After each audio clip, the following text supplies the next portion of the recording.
Bonjour. Bonjour. C'était un beau bonjour, ça, non? C'était un beau bonjour. On va à Delta. Très bien. On va à Delta parce qu'on doit venir me prendre là-bas pour aller à l'émission Décibel, en fait. Très bien. On va aller enregistrer aujourd'hui. J'ai enlevé ma veste, en fait.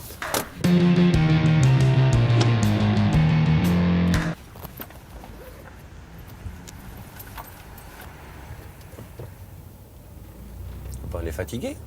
Un petit peu. Oui, j'ai pas beaucoup dormi hier, en fait. Trop travaillé ou trop fait la fête?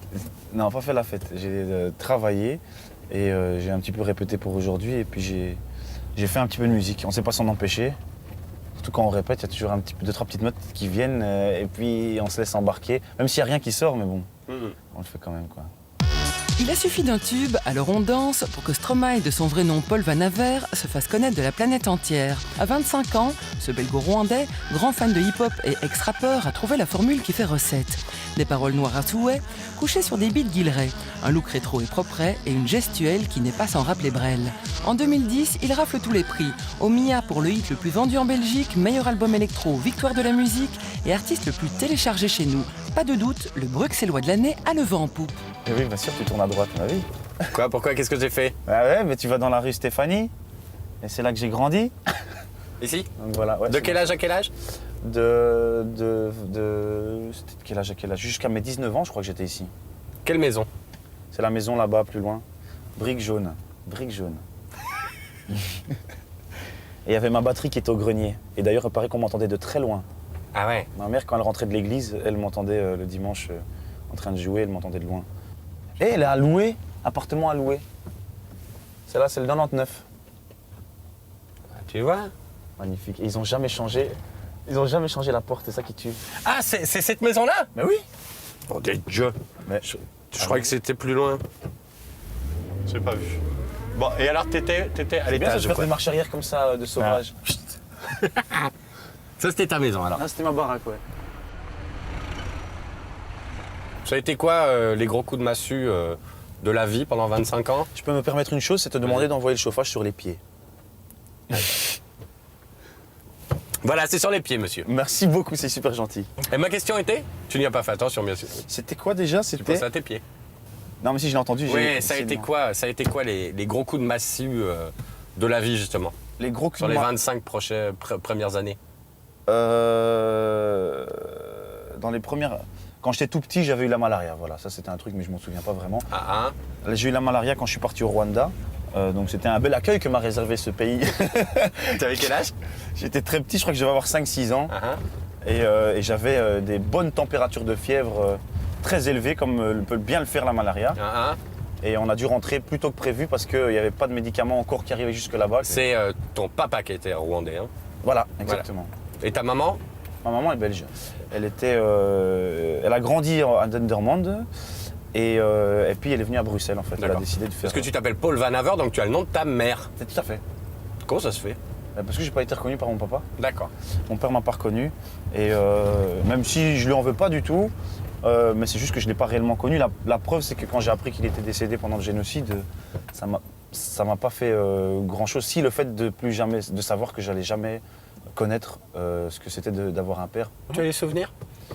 Il y a une chose dont je me souviens, deux choses, c'est qu'il avait un pick-up au Rwanda. Et j'étais hyper fier d'avoir un papa qui avait un pick-up au Rwanda, qui était architecte. Et un jour, quand il m'a dit « Ah, s'il y a un truc qui m'a choqué, c'est qu'il m'a fait un bisou sur la bouche quand j'étais petit. » Ça m'a traumatisé. J'ai pas vraiment connu ce que c'est d'avoir un papa à la maison, donc en plus il me fait un bisou sur la bouche. Et quand il a ouvert sa mallette, il avait plein de porte-mines. Il en avait genre au moins 30, des porte-mines bic, là, tu vois, multicolores. Il en avait plein, j'ai fait « Waouh, ça c'est un papa. » Donc voilà, c'est tout ce dont je me souviens de mon papa. Et il est mort pendant le génocide. Voilà, mais que j'ai pas vraiment connu. Donc c'est pour ça que j'aime pas faire mon Corneille, parce que lui il a le droit de s'en plaindre, mais moi tout le monde a le droit de s'en Et plaindre. Corneille, qui est cet artiste français qui lui a vécu le génocide de l'intérieur. Voilà. Et l'absence du père, tu penses que ça t'a profondément marqué ou ça a été presque quelque chose de naturel? Parce que visiblement, tu en parles de manière... Ouais, c'est bizarre, j'en ai jamais parlé comme ça d'ailleurs. Ah. C'est bizarre. En général, j'occulte un petit peu. Enfin, j'occulte pas. Enfin, si tu veux pas en parler, on ne t'en parle pas, hein, cela dit. Pas du tout, non, j'ai pas de problème avec ça. Et tu sais ce que ça a fondé en toi? De me rapprocher énormément de ma mère et de me rapprocher d'une mère qui a élevé seule ses 5 enfants. et de me rendre compte de ce que c'est, bon ça fait de nouveau bon garçon, etc. Mais de ce que ça fait de simplement de tromper, de toutes ces choses-là, peut-être, voilà. Et dans la famille, la maman aujourd'hui, elle est fière ou quoi? Elle est fière, ouais, en effet. Elle découpe toutes les revues de presse. Tu as bien travaillé. Ouais, moi je trouve que, voilà, ça a toujours été mon objectif, c'est d'être à la fois populaire, mais à la fois avoir une qualité sonore, vraiment, et c'est pour ça que je l'assume. Voilà, l'objectif c'est pas d'avoir ma gueule dans les mon visage dans les magazines et tout ça. T'as dit ma gueule. C'est pas bien. Non mais.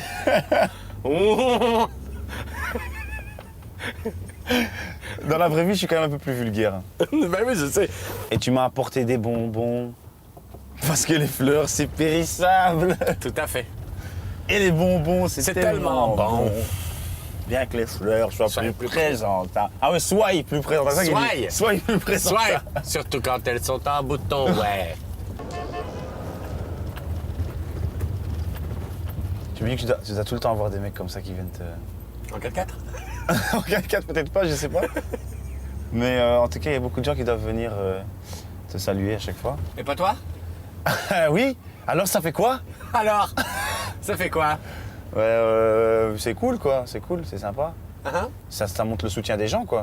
Voilà. C'est pas pour ça qu'on a fait de la musique. C'est pas pour être reconnu dans la rue, mais en tout cas mais ça montre en tout cas le soutien des gens. Et c'est toujours fait avec respect, c'est ça que j'aime. Je sais pas si toi aussi. Oui, pas de problème. Bon ben voilà. Mais ça te plaît? Tant mieux. T'as pas l'impression, parce que c'est énorme toi je veux dire, soyons bien d'accord.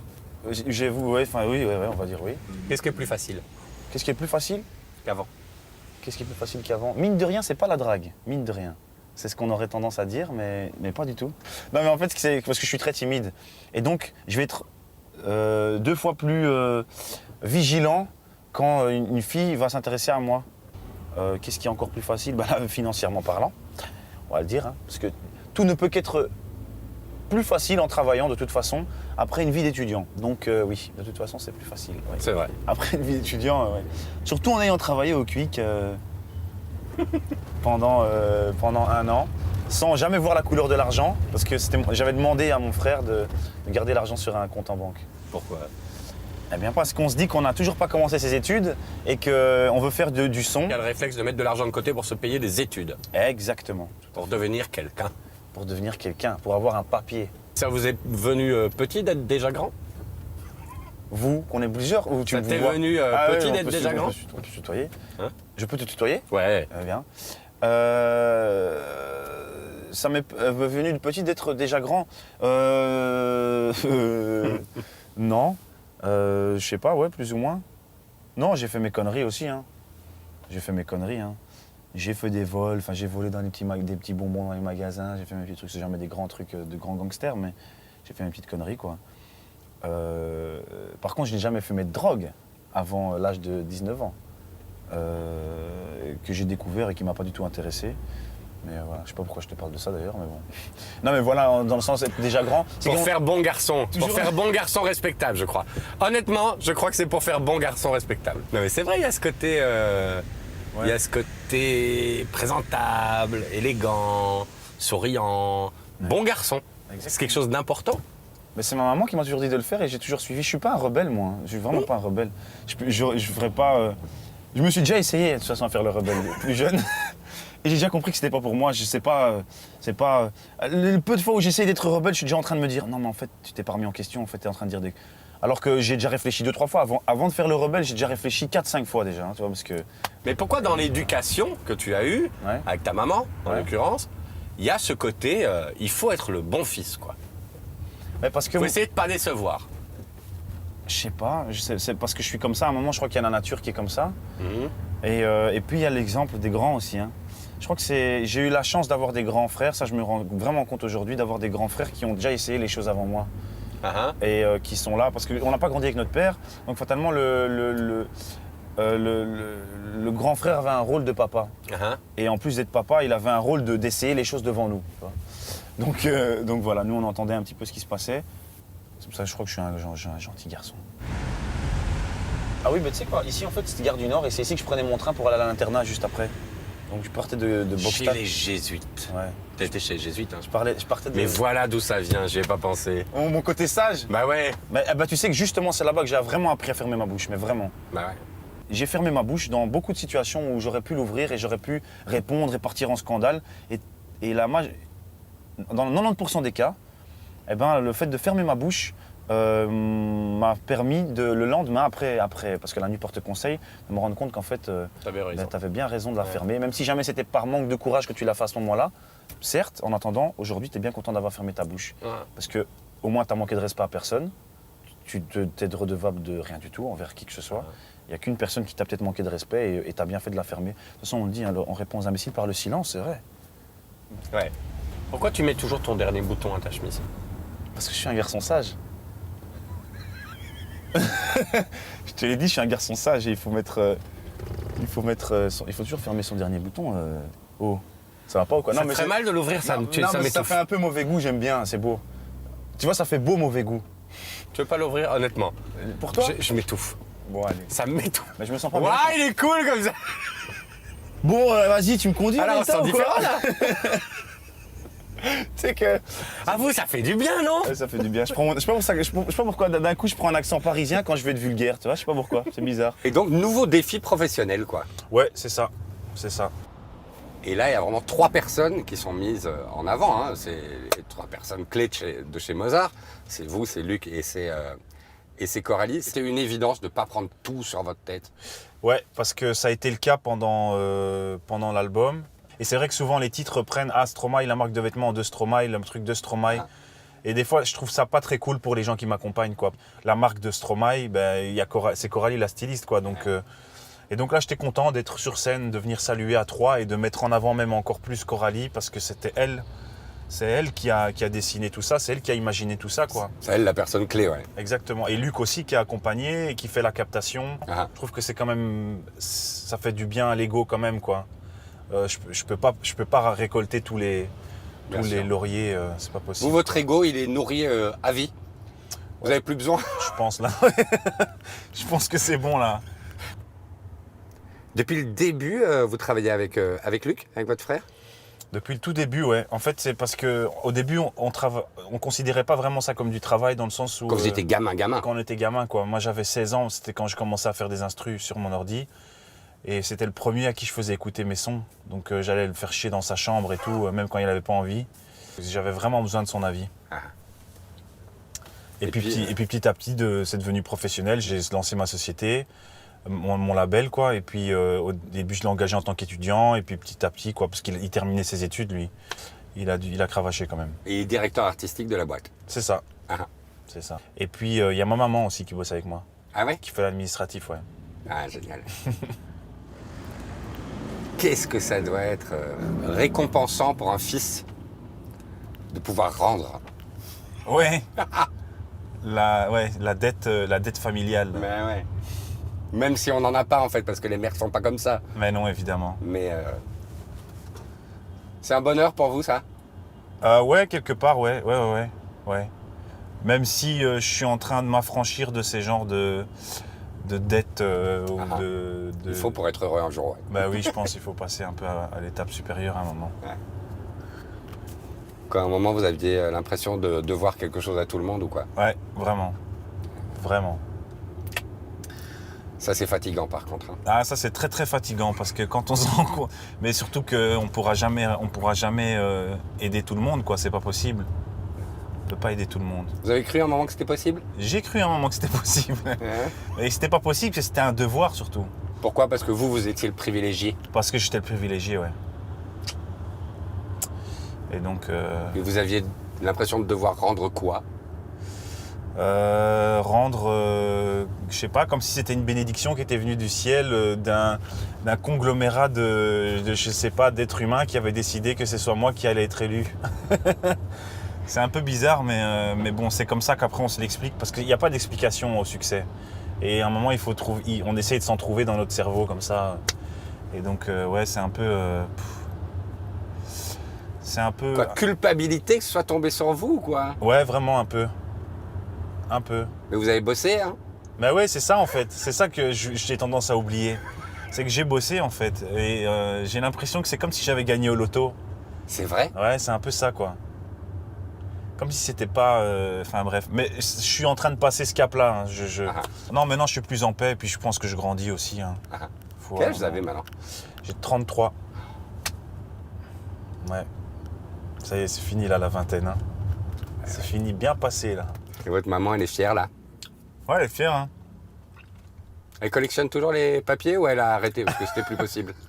Non, je crois qu'elle continue toujours. Elle continue? Ouais. Mais elle a dû acheter un appartement pour tout ranger maintenant. Bah oui, c'est abusé. Là, je sais pas combien elle a de farde, c'est abusé. Mais surtout qu'à un moment, c'est toujours la même chose, quoi. Je lui dis, maman, c'est bon. C'est le même article? Mais bon, voilà, elle est fière de son fils. Hein. Bah tiens. Vous êtes déjà venu hein, dans ce taxi. Mais vous étiez tout petit comme ça. Mais vous étiez tout petit. Et c'était dans l'ancienne voiture, d'ailleurs. Ouais. Et ça a changé, hein. Ouais. Je vois que... On évolue, monsieur. Ah ouais, quand même, hein. J'avoue que, ouais, franchement, la grande classe, hein. Ouais. On évolue. C'est cool. J'avoue que j'étais emballé. Je disais à ma femme, ouais, je suis trop emballé. Ah ouais. C'est pas mal, hein. Ouais. Si vous voulez, vous pourrez la conduire tantôt. Ah si vous ouais. êtes gentil. Ah ouais, avec grand plaisir. Vous en avez marre des fois d'être devenu célèbre, vous, Paul? On peut pas le dire ça normalement, hein, mais un peu des fois, ouais. C'est pour ça que j'ai parfois envie d'aller ailleurs, de prendre un deuxième résidence quelque part ailleurs où on me reconnaît pas. Mais c'est dur de s'en plaindre quoi, parce que il y a des privilèges aussi évidemment. Évidemment. Il y a les privilèges qui vont avec, donc on va pas s'en plaindre non plus. Enfin, mais si, je me suis interdit de m'en plaindre, et c'est ça le problème. Parce que le public risque de l'entendre, et risque de se vexer et de dire mais c'est quoi ce mec qui voulait absolument ça, puis qui l'a pas. Bref. Mais en réalité, c'est pas parce qu'on a envie de quelque chose qu'on n'a pas le droit de s'en plaindre. Parfois, c'est hyper envahissant, quoi. Il y a pas moyen de passer une après-midi avec mon filleul ou avec un membre de ma famille sans être embêté, quoi. Et sans qu'on refuse poliment, d'ailleurs, et j'ai toujours de refuser poliment quand c'est ces moments de la vie privée, et qu'il y a une personne qui le prenne super mal et qui dise « Ah ouais, ok, bah ouais, franchement, bah, je vais le dire à tout le monde que tu te la pètes, hein, franchement. » Non, mais... Oui, mais ça, c'est pas grave, ça. Ouais, mais ça affecte quand même, quoi. Parce qu'on a un côté politicien comme ça. Enfin, moi, déjà, j'ai un côté politicien diplomate, etc. Et donc, moi, quand quelqu'un m'aime pas, ça va pas, quoi. Eh ben ouais. Sinon, vous croyez vraiment que vous auriez fait ce métier? Pourquoi c'est quelque chose qui n'est pas possible chez vous d'être décontracté? C'est parce que je suis toujours dans la retenue, dans le contrôle, et parce que je suis pas À cause des autres, de ce qu'ils vont penser? À cause des autres, de ce qu'ils vont penser, Ouais, c'est un peu ça, ouais. Ouais, c'est un peu ça.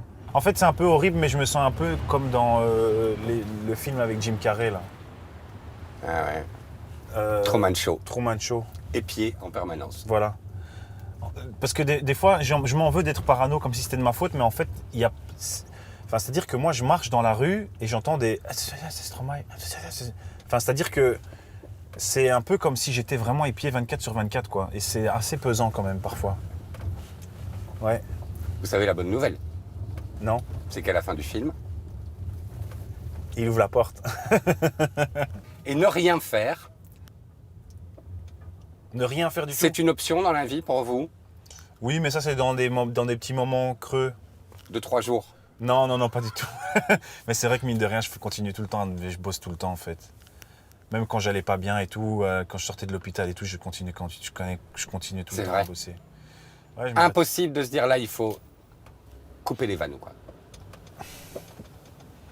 Mais aujourd'hui, je le fais plus sainement et j'apprécie plus, quoi. C'est-à-dire je bosse, mais en même temps, je sais qu'il faut un moment de repos, qu'il faut couper, on peut se regarder des séries, on peut... Voilà, il faut jouer aux jeux vidéo, enfin, s'occuper avec d'autres trucs, quoi. Il n'y a pas que le boulot dans la vie. Plus ça. C'est-à-dire, ah non, c'était que du travail. Ah ouais, c'était que du travail, ouais. Tout le temps. Tout le temps. Ça, c'était pendant la dernière année de la tournée, en 2015. Là, c'était vraiment genre que du boulot, quoi. Que ça, tout le temps. 24/24. Mais vous ne l'avez pas senti venir? Vous vous êtes pas dit, bon, là, t'exagères? Non, je ne l'ai vraiment pas senti venir. Et ça, je m'en veux quand même. Ah ouais? Ouais, je m'en veux un peu de ça. j'ai pas beaucoup de regrets dans ma vie, mais ce burn-out là, franchement, si j'avais pu l'éviter quand même, pourquoi pas, quoi. Parce que c'est pas très chouette. Mais bon. Non, ça c'est sûr, c'est pas très chouette. Mais ça libère pour toute une vie derrière. C'est ce que je me dis. Je pense que ça donne des armes. Ça donne des armes. Bon. Vous voulez conduire? Ah ouais. Ouais, vraiment? Ouais, vraiment, ouais. Allez, on s'arrête. Faites attention à ma voiture. Hein. Je vais la cracher. Je m'en fous, je suis assuré.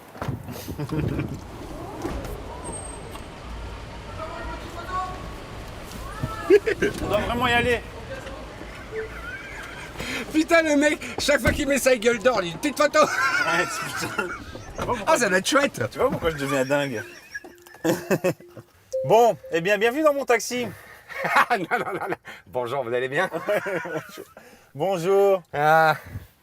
On va où? Ben, c'est vous, hein, c'est vous qui me On va dites. dans le... Ah, j'aimerais bien aller à l'Archiduc.